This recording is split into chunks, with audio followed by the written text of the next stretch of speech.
ओम शांति। 24 सितंबर 2023 की अव्यक्त बाप दादा की रिवाइज मुरली है। 22 दिसंबर 1995। मुरली का टाइटल है सर्व प्राप्ति संपन्न जीवन की विशेषता है अप्रसन्नता मुक्त और प्रसन्नता युक्त। तो हर वक्त चेक करना है कि कितना प्रसन्न रहते हैं और कितना प्राप्ति संपन्न है। तो बाबा ने विशेष अंडरलाइन कराया है आज की मुरली से कि कुछ भी हो हमें सदा प्रसन्न रहना है। तो सुनते हैं बाबा के महावाक्य।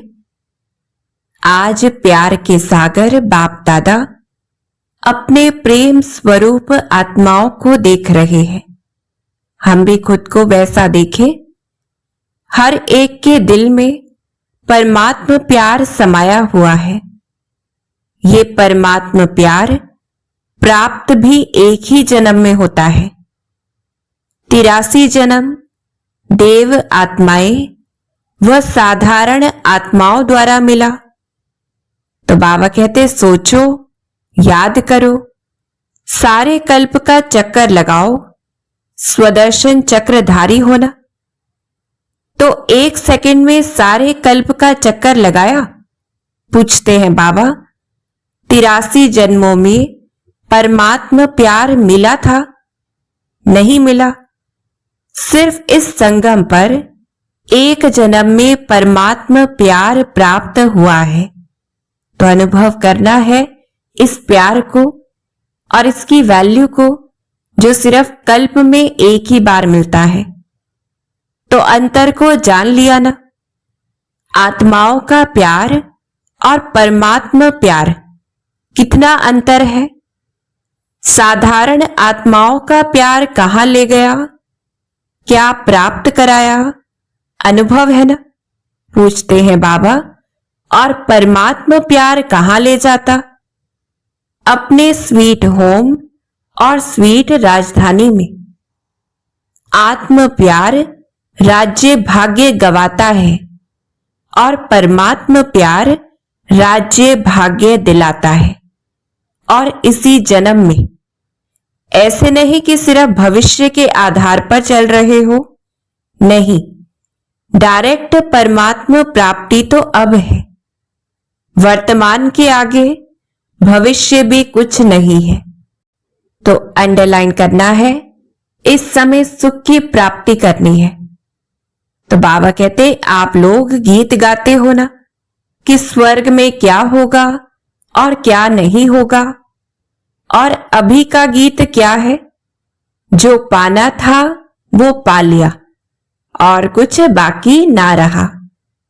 तो बाबा पूछते हैं वह पाना है, पा लिया? पांडवों ने पा लिया? पूछते हैं गोपियों का तो गायन है ही। इस समय का गायन है कि अप्राप्त नहीं कोई वस्तु ब्राह्मणों के खजाने में, देवताओं के खजाने में नहीं, ब्राह्मणों के खजाने में। तो अभी ब्राह्मण हो ना? पूछते हैं बाबा। तो अनुभव करते हो कि अप्राप्त नहीं कोई वस्तु? पूछ रहे हैं। और ये प्राप्तियां अविनाशी है, अल्पकाल की नहीं है। तो जिसको सर्व प्राप्तियां है उसके जीवन में क्या विशेषता होगी? सब प्राप्तियां हैं, एक भी कम नहीं है। तो उसकी चलन और चेहरे में क्या विशेषता दिखाई देगी? सदा प्रसन्नता। तो अंडरलाइन करना है जितना प्राप्ति संपन्न होते जाएंगे सदा प्रसन्न रहेंगे। कुछ भी हो जाए लेकिन सर्व प्राप्तिवान अपनी प्रसन्नता छोड़ नहीं सकता। अप्रसन्नता कभी भी होती है तो चेक करो कि अप्राप्ति का अनुभव होता है या सर्व प्राप्तियों का। तो उस समय खुद से पूछना है कि मुझे क्या चाहिए। जो खुशी गायब हो गई है, क्योंकि जितना सर्व प्राप्ति संपन्न उतना प्रसन्न। आज बाप दादा ने बहुत ही सेवा केंद्र और उप सेवा केंद्र देखे। विदेश में नहीं, देश में सेवा केंद्र देखे। सेवा केंद्र में विशेष तो सेवाधारी है, तो आज चक्कर लगाते हुए सेवाधारी और सेवा स्थान दोनों देखे, तो हम हर वक्त अलर्ट रहे, क्योंकि बाप दादा चक्कर लगाते हैं। हमारी स्थिति ऐसी हो जो दिखाने योग्य हो। तो क्या देखते हैं बाबा? हर एक स्थान में, चाहे छोटे चाहे बड़े, सभी में चेक किया कि सेवाधारी तन से, मन से, धन से और सेवा के संबंध संपर्क से कितने प्रसन्न है, क्योंकि विशेष तो यही बातें हैं ना। तो क्या देखा? तन तो सबके पुराने हैं ही, चाहे जवान है चाहे बड़े हैं। छोटे और ही बड़ों से भी कहां कहां कमजोर है। चाहे बीमारी बड़ी है, लेकिन बीमारी की महसूसता कि मैं कमजोर हूं, मैं बीमार हूं, ये बीमारी को बढ़ा देती है। तो किस प्रकार से कमजोर है वो बाबा बता रहे हैं, क्योंकि तन का प्रभाव मन पर आ गया तो डबल बीमार हो गए। तन और मन दोनों से डबल बीमार होने के कारण बार बार सोल कॉन्शियस के बजाय बीमारी कॉन्शियस हो जाते हैं। तो क्या देखा कि तन से तो मेजॉरिटी बीमार कहो या हिसाब किताब चुकतू करना कहो, कर रहे हैं, लेकिन 50% डबल बीमार और 50% सिंगल बीमार है। बाकी होना क्या चाहिए?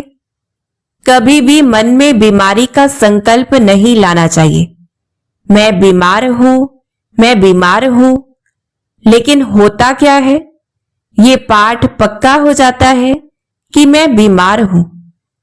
कभी कभी किसी समय बीमार होते नहीं हैं, लेकिन मन में खुशी नहीं है, तो बहाना करेंगे कि मेरे कमर में दर्द है, क्योंकि मेजॉरिटी को या तो टांग दर्द या कमर का दर्द होता है।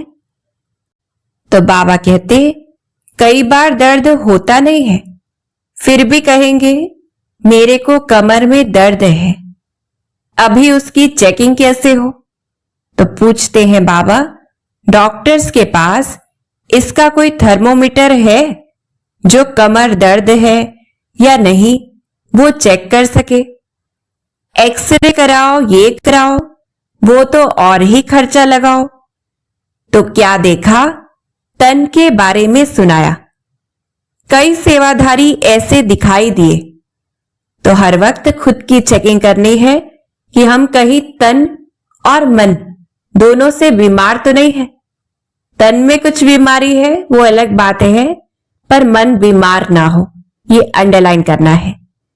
तो बाबा कहते सेवाधारी आप सभी हो, ऐसे नहीं समझना सिर्फ टीचर्स की बात है। सेवाधारी आप प्रवृत्ति वाले भी हो ना, कि जो सेंटर्स पर रहते हैं वो सेवाधारी हैं? पूछते हैं बाबा, आप लोग प्रवृत्ति में रहने वाले भी सेवाधारी हो। कभी आपके घरों का भी चक्कर लगाएंगे, तो हम तैयार रहे सदा। बाबा क्या देखते हैं? देखेंगे कि कैसे सोते हो, कैसे उठते हो, डबल बेड है, सिंगल बेड है। अच्छा, ये तो आज के चक्कर की बात है। आजकल के हिसाब से दवाइयां खाना ये बड़ी बात नहीं समझो, क्योंकि कलयुग का वर्तमान समय सबसे शक्तिशाली फ्रूट ये दवाइयां हैं। देखो, कोई रंग बिरंगी तो है ना। कलयुग के लास्ट का यही एक फ्रूट है, तो खा लो प्यार से। तो रोज देखना है, जब भी कोई दवाई खाते हैं क्या स्मृति रखनी है कि ये ड्राई फ्रूट है, रंग बिरंगा है और बाप दादा स्वयं हमें खिला रहे हैं। तो बाबा कहते दवाई खाना ये बीमारी याद नहीं दिलाता, अगर दवाई को मजबूरी से खाते हो तो मजबूरी की दवाई बीमारी याद दिलाती है। तो अंडरलाइन करना है। और शरीर को चलाने के लिए एक शक्ति भर रहे हैं। उस स्मृति में खाएंगे तो दवाई बीमारी याद नहीं दिलाएगी, खुशी दिलाएगी। तो बस 2-3 दिन में दवाई से ठीक हो जाएंगे। तो बाबा वरदान भी दे रहे हैं साथ में कि ऐसी स्मृति रखेंगे तो शरीर का कर्म भोग भी हल्का हो जाएगा। तो बाबा कहते आजकल के तो बहुत नए फैशन है। कलयुग में सबसे ज्यादा इन्वेंशन आजकल दवाइयां या अलग अलग थेरेपी निकाली है। आज फलानी थेरेपी है, आज फलानी। तो ये कलयुग के सीजन का शक्तिशाली फल है, इसलिए घबराओ नहीं। लेकिन दवाई कॉन्शियस, बीमारी कॉन्शियस होकर नहीं खाओ तो तन की बीमारी होनी ही है, नई बात नहीं है। इसलिए बीमारी से कभी घबराना नहीं। बीमारी आई और उसको फ्रूट थोड़ा खिला दो और विदाई दे दो। अच्छा ये हुआ तन की रिजल्ट। फिर और क्या देखा? तो क्या देखते हैं बाबा? मन मन में क्या देखा? एक बात खुशखबरी की ये देखी कि मेजॉरिटी हर एक सेवाधारी के मन में बाप का प्यार और सेवा का उमंग दोनों है। बाकी 25% कोई मजबूरी से चल रहा है, वो छोड़ो। तो बाबा उनको देखते ही नहीं, लेकिन मेजॉरिटी के मन में ये दोनों बातें देखी और ये भी देखा कि बाप से प्यार होने के कारण याद में भी शक्तिशाली हो बैठने का, चलने का, सेवा करने का अटेंशन बहुत देते हैं। लेकिन खेल क्या होता है कि चाहते हैं कि याद की सीट पर अच्छी तरह से सेट होकर बैठ जाए। लेकिन थोड़ा टाइम तो सेट होते हैं, फिर हिलना डुलना शुरू होता है। जैसे बच्चा होता है, उसको ज्यादा टाइम सीट पर बैठाओ तो हिलेगा जरूर। तो मन भी अगर कंट्रोल में, ऑर्डर में नहीं है तो थोड़ा टाइम तो बहुत अच्छे बैठते हैं, चलते हैं, सेवा भी करते हैं। लेकिन कभी सेट होते हैं, कभी अपसेट भी हो जाते हैं। कारण क्या है? होना सेट चाहते हैं लेकिन अपसेट क्यों होते हैं? कारण क्या है? तो बाबा कारण बता रहे हैं, एकाग्रता की शक्ति, दृढ़ता की शक्ति उसकी कमी है। तो चेक करना है, जब भी योग में स्थिति में हलचल है तो कहीं ना कहीं दृढ़ता में, एकाग्रता में कमी है। प्लान बहुत अच्छा सोचते हैं, ऐसे बैठेंगे, ये अनुभव करेंगे, फिर ये सेवा करेंगे, फिर ऐसे चलेंगे। लेकिन कर्म करने में या बैठे बैठे भी दृढ़ता की शक्ति कम हो जाती है और बातों में मन बुद्धि बट जाते हैं। तो बाबा कहते, चाहे काम में बिजी नहीं है, लेकिन व्यर्थ संकल्प ये सबसे बड़ा काम है जो अपनी तरफ खींच लेता है। तो स्थूल काम नहीं भी हो, लेकिन दृढ़ता की शक्ति बटने के कारण मन और बुद्धि सीट पर सेट होने के बजाय हलचल में आ जाते हैं। बाप दादा ने आप सबको जो काम दिया था वो देखा? तो बाबा कहते, बाप दादा के पास सब चिट्ठियां पहुंची, लेकिन कई बच्चे बड़े चालाक हैं। चालाकी क्या करते हैं? चिट्ठी लिखते हैं लेकिन नाम नहीं लिखते। ऐसे समझकर करते हैं बाबा तो जानता है। तो बाबा कहते, जानता है फिर भी अगर काम दिया है तो काम तो पूरा करो ना। टीचर अगर कहे ये लिखकर आओ और टीचर को कहो कि आप तो जानते हो ना मुझे ये लिखना आता है, तो टीचर मानेगा? बाबा कैसे रमणीक रूप से कहते, तो कई तो नाम ही नहीं लिखते। तो बाबा कहते, लेकिन जो भी जिस ग्रुप में काम दिया है, मेजॉरिटी सबकी एक खुशी की बात देखी कि सबने लिखा है कि हम डायमंड जुबली तक करके दिखाएंगे। ये मेजॉरिटी का है। आप सबका भी है? पूछते हैं बाबा, जीवन मुक्त हो जाएंगे? अगर सभी बातों से मुक्त हो गए तो क्या हो जाएंगे? जीवन मुक्त हो जाएंगे ना, कि जीवन में रहते मुक्त अवस्था। तो सभी ने अपनी हिम्मत उमंग अच्छा दिखाया है, चाहे फॉरेन वालों ने चाहे भारत वालों ने। उमंग उत्साह सभी का अच्छा है। तो बाबा ने पिछली अव्यक्त मुरली में हम सभी को ये होमवर्क दिया था कि व्यर्थ बोल, डिस्टर्ब करने वाले बोल, ऐसे सभी से मुक्त बनना है। तो बाबा ने क्या देखा, कोई कोई ने, बहुत थोड़ों ने लिखा है कि हमको टाइम लगेगा, कि टाइम लगेगा तो करेंगे। तो बाबा क्या कहते, लगने दो उन्हों को, आप लोग तो जीवन मुक्त हो जाओ, कि जीवन में रहते मुक्त अवस्था। तो रिजल्ट में देखा कि सभी को उमंग है कि डायमंड जुबली में कुछ करके दिखाएं। लेकिन बाप दादा ने देखा कि जितना अपने आप को डायमंड बनाने का उमंग उत्साह है, उतना ही डायमंड जुबली वर्ष में सेवाओं के प्लान भी बहुत फास्ट बनाए हैं। फास्ट बनाए हैं, इसमें बाप दादा खुश है। लेकिन ऐसा नहीं कहना कि बहुत सेवा का बोझ था ना, इसलिए थोड़ा नीचे ऊपर हो गया। ये बाप दादा नहीं चाहते। तो बाबा हमारा हर बहाना पहले ही खत्म कर देते हैं और क्या बताते कि सेवा का वास्तविक अर्थ क्या है। सेवा जो स्वयं को व दूसरे को डिस्टर्ब करे, वो सेवा नहीं है, स्वार्थ है। और निमित्त कोई ना कोई स्वार्थ ही होता है, इसलिए नीचे ऊपर होता है। तो इसलिए बाबा कहते, चाहे अपना चाहे दूसरे का स्वार्थ जब पूरा नहीं होता है, तब सेवा में डिस्टरबेंस होती है। इसलिए स्वार्थ से न्यारे और सर्व के संबंध में प्यारे बनकर सेवा करो। तब जो संकल्प किया है, वह लक्ष्य रखा है कि डायमंड जुबली में डायमंड बन डायमंड जुबली मनाएंगे, वह पूरा हो सकेगा। तो चेक करना है किसी भी सेवा में जहां हम डिस्टर्ब होते हैं या अन्य को डिस्टर्ब कर रहे हैं, तो कौन सा ऐसा स्वार्थ है जिस कारण ऐसा होता है। तो बाबा कहते, आधा नहीं याद करना। कई ऐसे जवाब देते हैं, कहते हैं डायमंड जुबली तो मनाने की थी तो मनाया, उसमें बिजी हो गए।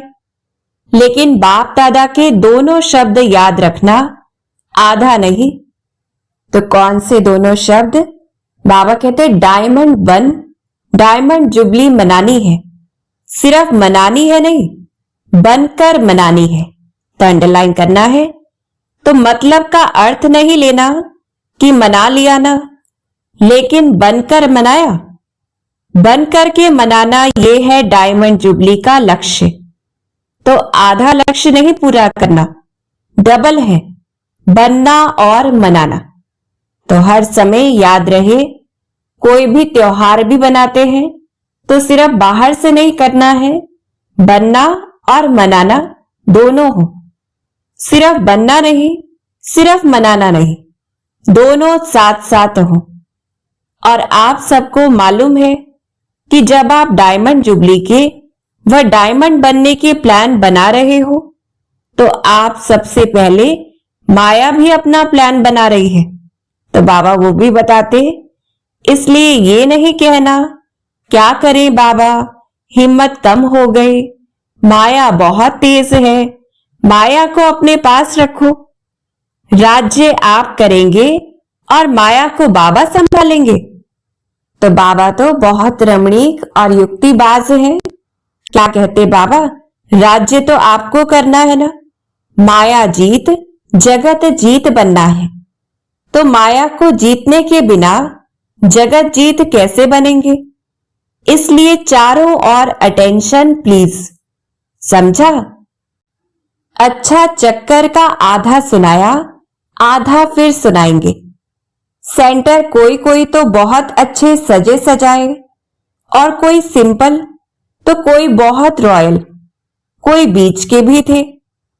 ज्यादा है जो समझते हैं कि रॉयल लगे। कोई वीआईपी आवे तो उसको लगे कि सेंटर अच्छा है, लेकिन अपना अर्थात ब्राह्मणों का आदि से अब तक का नियम है कि न बिल्कुल सादा हो न बहुत रॉयल हो, बीच का होना चाहिए। तो बाबा इस पर भी अंडरलाइन कराते, ब्रह्मा ने तो बहुत साधारण देखा और रहा, लेकिन अभी साधन है, साधन देने वाले भी हैं। फिर भी कोई भी कार्य करो तो बीच का करो। तो अंडरलाइन करना है, ऐसा भी कोई ना कहे कि यह क्या लगा दिया है, पता नहीं, और न कोई कहे कि ये तो अभी राजाई ठाठ हो गया है।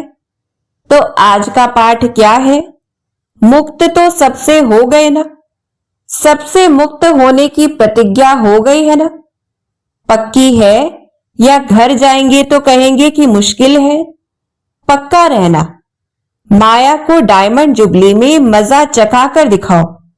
तो बाबा हमें चैलेंज भी करते और हमें प्रेरित करते माया को हराने के लिए। मास्टर सर्वशक्तिमान हो, कम तो नहीं हो। हमें स्वमान भी देते बाबा। अच्छा, डबल फॉरेनर्स भी बहुत आए हैं। स्थापना के कार्य की डबल शोभा, डबल विदेशी है। बाप दादा जानते हैं कि कितनी मेहनत से, युक्ति से यहां पहुंचते हैं। अगर लगन कम हो तो पहुंचना भी मुश्किल लगे। एक तरफ बाप दादा सुनते हैं कि मनी डाउन हो गई है, और दूसरे साल देखते हैं तो और भी विदेशी ज्यादा आ गए हैं। तो ये हिम्मत है। तो विदेशी करेंसी महंगी होती जाती है, इसलिए बाबा कहते फिर भी जो विदेशी बच्चे हैं वो बढ़ते जाते हैं। रशिया का ग्रुप भी आया है ना। रशिया वालों ने टिकट कहां से लाई? इन्हों की कहानियां बहुत अच्छी सुनने वाली है। टिकट कैसे इकट्ठी करते हैं उसकी कहानी बहुत अच्छी है। ये तो सब होना ही है, जब है ही कागज, पेपर ही तो है। चाहे डॉलर का हो चाहे पाउंड का हो, है तो पेपर ही। तो पेपर कहां तक चलेगा? सोने का मूल्य है, हीरे का मूल्य है, पेपर का क्या है? मनी डाउन तो होनी ही है, और आपकी मनी सबसे ज्यादा मूल्यवान है। जैसे शुरू में अखबार में डलवाया था ना कि ओम मंडली रिचेस्ट इन द वर्ल्ड, तो बाबा पक्का कराते कमाई का साधन कुछ नहीं था। ब्रह्मा बाप के साथ एक दो समर्पण हुए और अखबार में डाला रिचेस्ट इन दी वर्ल्ड। तो अभी भी जब चारों ओर ये स्थूल हलचल होगी, फिर आपको अखबार में नहीं डालना पड़ेगा। आपके पास अखबार वाले आएंगे और खुद ही डालेंगे, टीवी में दिखाएंगे कि Brahma Kumaris richest in the world. तो बाबा हमें भविष्य की सीन दिखा रहे हैं, और क्यों ऐसा होगा वो भी बताते, क्योंकि आपके चेहरे चमकते रहेंगे कुछ भी हो जाए। दिन में खाने की रोटी भी नहीं मिले तो भी आपके चेहरे चमकते रहेंगे। तो चारों ओर होगा दुख और आप खुशी में नाचते रहेंगे। तो बाबा कहते इसी को ही कहते हैं मिरुआ मौत मल्लुका शिकार। अर्थात जैसे शिकारी को शिकार करके खुशी होती है, ऐसे ही अंत समय में जहां बाहर दुख होगा पर हमारा मन प्रसन्न होगा, सत्युग की स्मृति में होगा। तो ऐसे इसलिए बाप दादा ने आज कहा कि ब्राह्मण जो सच्चे हैं, ब्राह्मण जीवन में श्रेष्ठ जीवन के लक्ष्य वाले हैं, उसकी विशेषता है प्रसन्नता। चाहे कोई गाली भी दे रहे हो तो भी आपके चेहरे पर दुख की लहर नहीं आनी चाहिए। तो अंडरलाइन करना है प्रसन्न चित्त। गाली देने वाला भी थक जाएगा, हो सकता है। पूछते हैं बाबा, यह नहीं कि उसने 1 घंटा बोला, मैंने सिर्फ 1 सेकंड बोला। क्यों नहीं ऐसा कहना?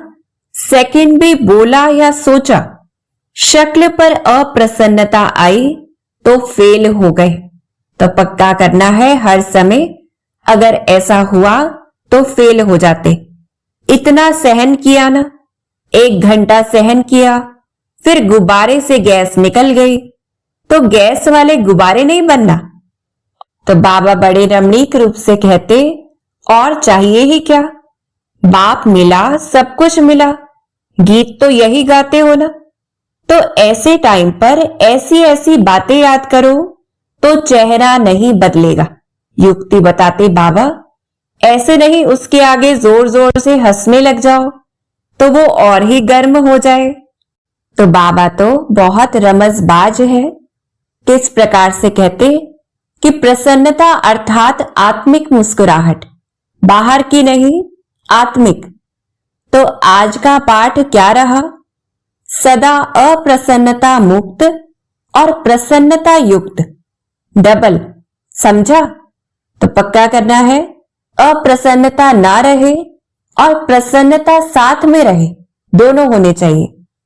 अच्छा, फिर बाप दादा हमें अनेक वरदान दे रहे हैं और हम अनुभव करें चारों ओर के बाप दादा के प्रेम स्वरूप आत्माओं को, सदा स्वयं को अप्रसन्नता से मुक्त करने वाले तीव्र पुरुषार्थी आत्माओं को सदा याद और सेवा के बैलेंस द्वारा सेवा की सफलता पाने वाले भाग्यवान आत्माओं को सदा बाप को प्रत्यक्ष करने के उमंग उत्साह में रहने वाले देश विदेश दोनों के सर्व बच्चों को बाप को अपनी खुशखबरी लिखने वाले, अपनी सेवा का उमंग रखने वाले ऐसे बाप के सदा स्नेही और समीप बच्चों को बाप दादा का याद प्यार और नमस्ते। हम रूहानी बच्चों की रूहानी बाप दादा को दिलवा जान सिख व प्रेम से याद प्यार और नमस्ते। शुक्रिया बाबा, शुक्रिया। फिर एक और वरदान बाबा हमें दे रहे हैं और हम उसका वरदानी हाथ अनुभव करें। अखंड स्मृति द्वारा विघ्नों को विदाई देने वाले मास्टर सर्वशक्तिमान भव। अखंड स्मृति द्वारा विघ्नों को विदाई देने वाले मास्टर सर्वशक्तिमान भव। तो बाबा हमें गणेश बना रहे हैं। कैसे बनना है, विघ्नों को कैसे दूर करना है।